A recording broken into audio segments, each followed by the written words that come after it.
Mon Dieu, quelqu'un fait quelque chose. Il y a quelque chose qui n'est pas normal ici, et j'ai besoin que vous m'écoutiez tout de suite. Le portail de la villa s'était ouvert avec un gémissement aigu, comme si le métal lui-même se plaignait d'être complice. La pelouse était taillée au cordeau, les parterres ressemblant à des tableaux, les coupes de champagne tintaient sous un crépuscule doré, et le parfum de luxe flottait lourd comme une promesse vide. Au milieu de cette vitrine, un petit garçon courait pieds nus, riant sans méfiance, tandis qu'on parlait de mariage et de contrat sur la terrasse. Et, à l'ombre des colonnes, une femme en uniforme poussait son balai sans que personne ne la voie vraiment.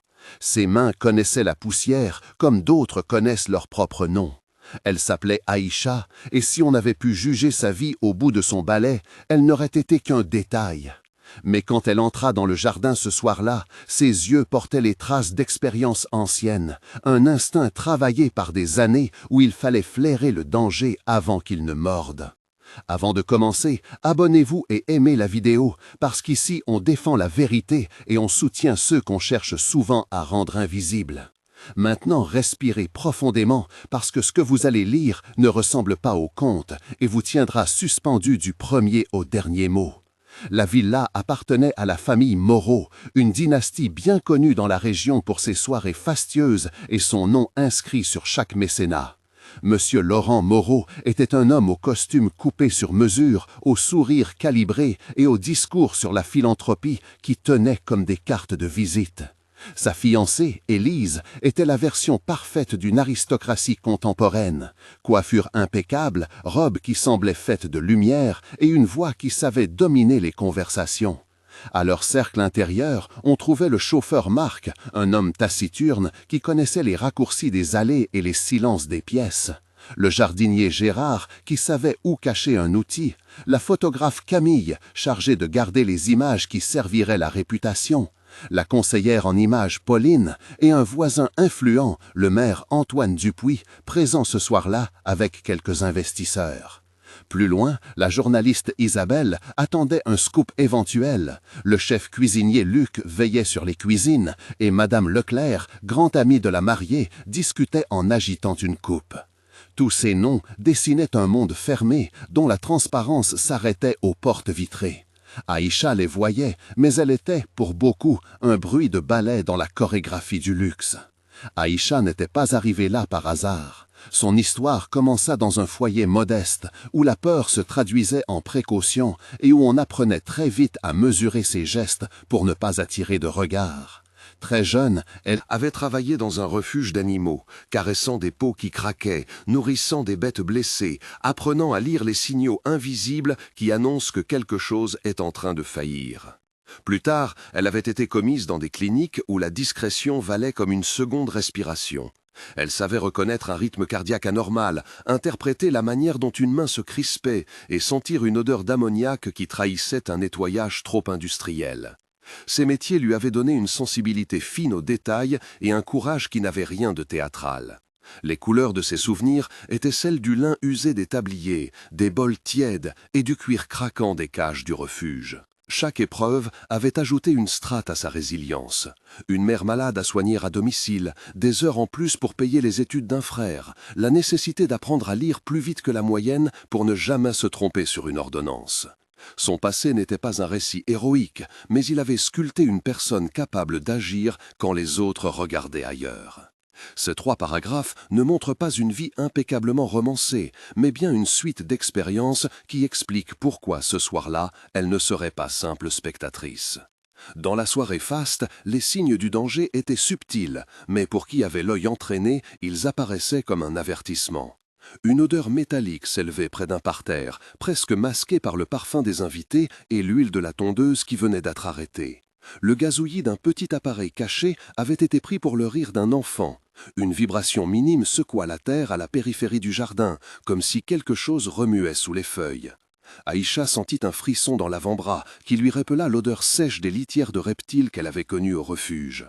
Elle s'approcha du parterre en balayant d'un geste qui n'attirait pas l'attention et aperçut une trace fine, une légère ondulation dans l'herbe, une écaille brillante presque invisible sous la lumière des spots. Pendant ce temps, Élise plaisantait haut et fort sur la terrasse. Laurent racontait une anecdote au maire Antoine. Marc vérifiait son téléphone. Camille prenait des photos pour immortaliser la scène. Les conversations continuaient, légères, comme si la chair du monde ne pouvait pas être blessée par un animal. Aïcha resta silencieuse quelques secondes, remémorant l'odeur âcre et suintante des serpents stressés, le bruit presque imperceptible d'un corps qui glisse sur l'herbe, la sensation du vent soumis à un mouvement sinueux. Elle savait que le danger pouvait frapper discrètement et qu'il fallait agir avant que l'écran des rires ne recouvre le cri. Le moment critique survint sans cloche ni avertissement. Le petit Thomas, fils de Laurent et d'une compagne d'été, s'était éloigné pour attraper un papillon. Il posa ses mains sur une touffe d'herbe et sentit sous ses doigts le froid glissant d'une échine vivante. Le serpent, sans doute attiré par une source de chaleur ou par un rat invisible, se dressa par instants. Les coupes cessèrent de tinter, une conversation s'éteignit. Une voix off criait dans la tête d'Aïcha l'image des morsures et de la panique que provoquent ces rencontres. Elle fit 2 pas, mais la distance entre elle et le garçon fut comblée en un seul mouvement que nul n'avait prévu.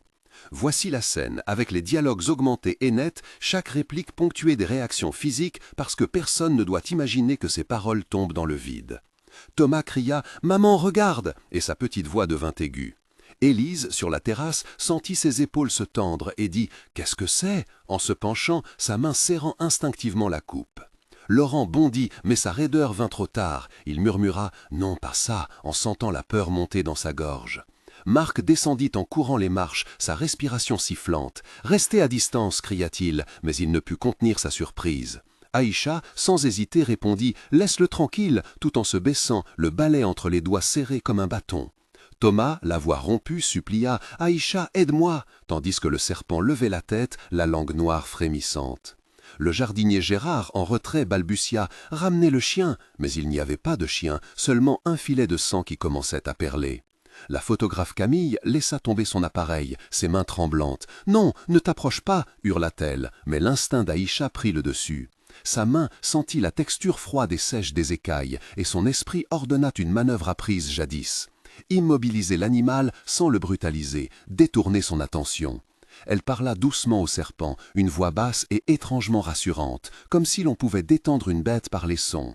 On entendit les pas lourds courir, les murmures s'étouffer, le verre se fissurer presque dans une main trop serrée.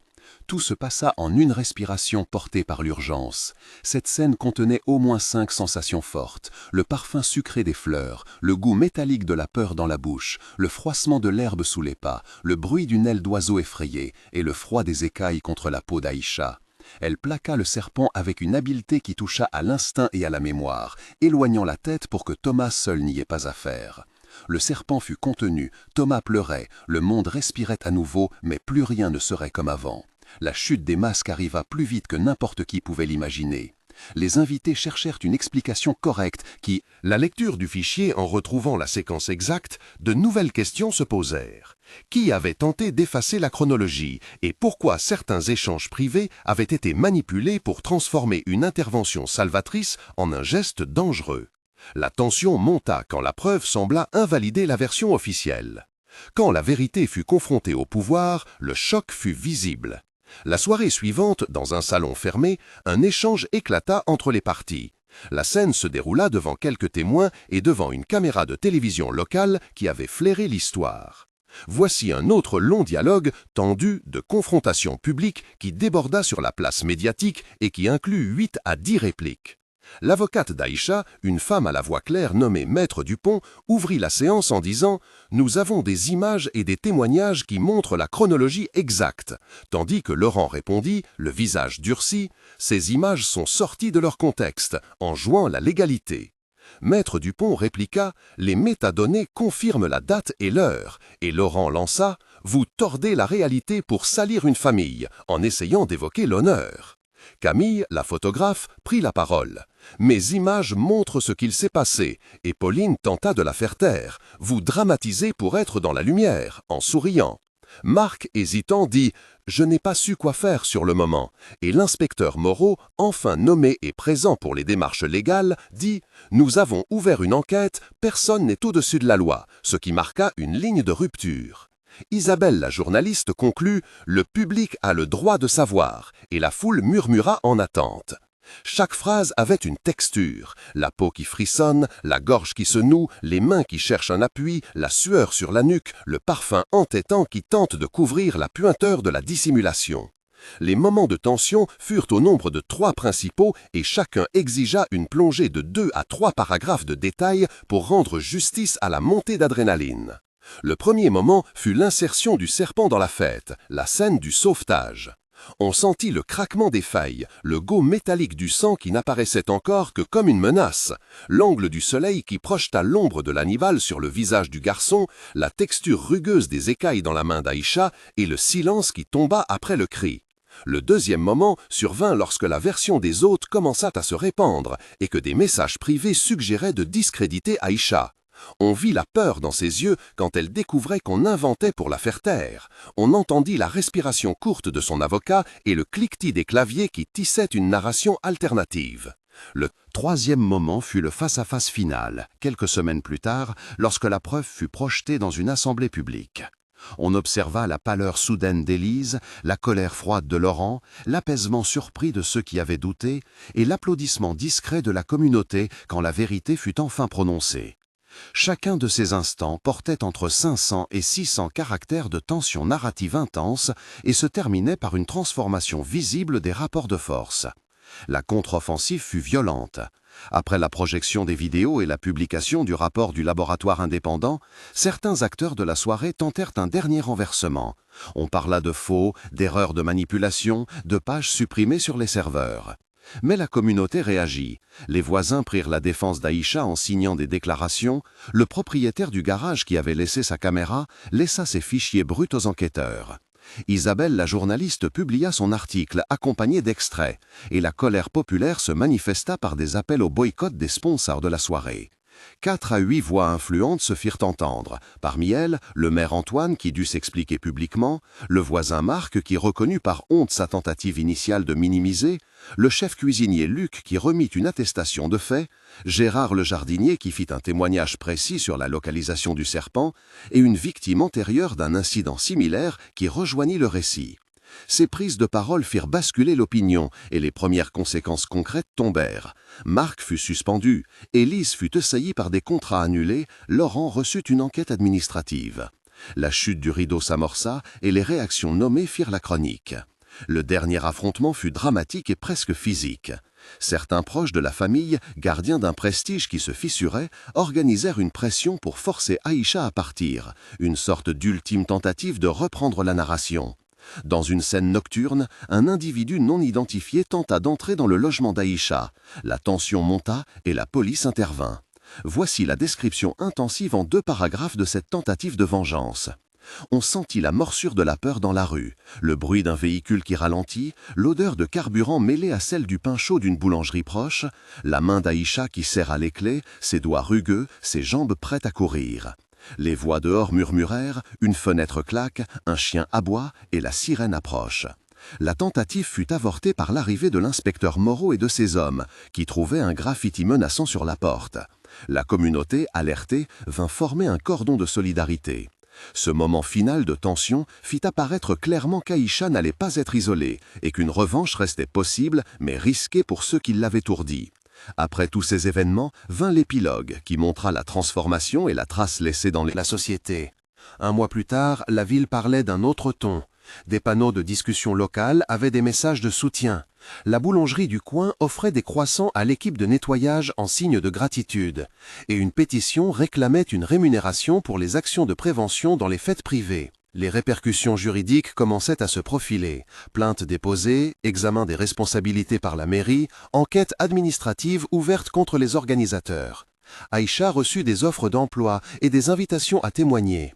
Elle accepta une petite allocation et refusa des offres trop médiatisées. 3 mois plus tard, des avancées concrètes s'imposèrent. Un programme de sensibilisation à la sécurité des jardins et à la vigilance pour les événements privés fut proposé par des associations locales soutenues par un fonds participatif. Isabelle, la journaliste, organisa une émission spéciale qui permit d'exposer le mécanisme de dissimulation et ouvrit le débat sur la place des employés de maison dans la société. 6 mois après l'affaire, la plus grande victoire fut symbolique. Une petite ONG fut créée. Le nom d'Aïcha fut suggéré par la communauté pour baptiser un programme de prévention qui offrirait formation et aide à celles et ceux qui travaillent dans l'ombre. Le programme reçut un petit local, une subvention municipale et des ateliers gratuits. Les conséquences judiciaires aboutirent à une sanction administrative pour les organisateurs et à une médiatisation durable qui permit de mieux protéger les travailleurs invisibles. L'épilogue montra aussi la fragilité de la notoriété.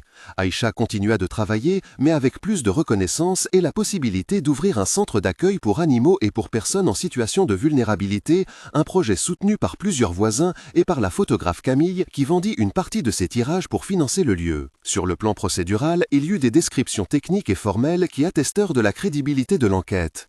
Le laboratoire de l'université signa un rapport de traçabilité des fichiers. La chaîne de conservation des preuves fut documentée dans un procès-verbal de 3 pages.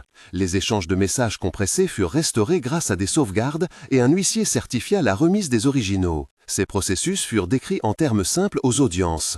On expliqua comment une métadonnée peut relier une vidéo à une machine, comment un ordonnatage peut être corroboré par des logs réseau, et comment la déclaration d'un témoin est confrontée à des images. Ces lignes techniques, courtes et précises, rassurèrent les personnes qui n'étaient pas spécialistes et permirent d'établir une chronologie fiable. La conclusion de cette histoire ne cherchait pas la grandeur, mais la justice et un changement tangible.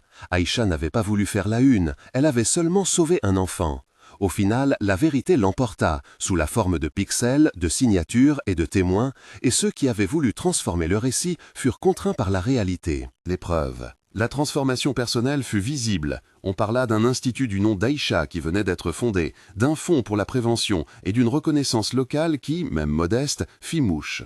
Mais la leçon restait. Le monde continue à offrir des choix et la plupart du temps, ce sont les modestes qui les prennent. Si cette histoire vous a touché, partagez-la avec quelqu'un. Commentez d'où vous regardez et ce que vous auriez fait à la place d'Aïcha. Abonnez-vous pour soutenir des récits qui mettent en lumière les invisibles. Et souvenez-vous que la vérité a des ailes. Mentir peut parfois tenir un instant, mais la vérité finit toujours par voler plus haut.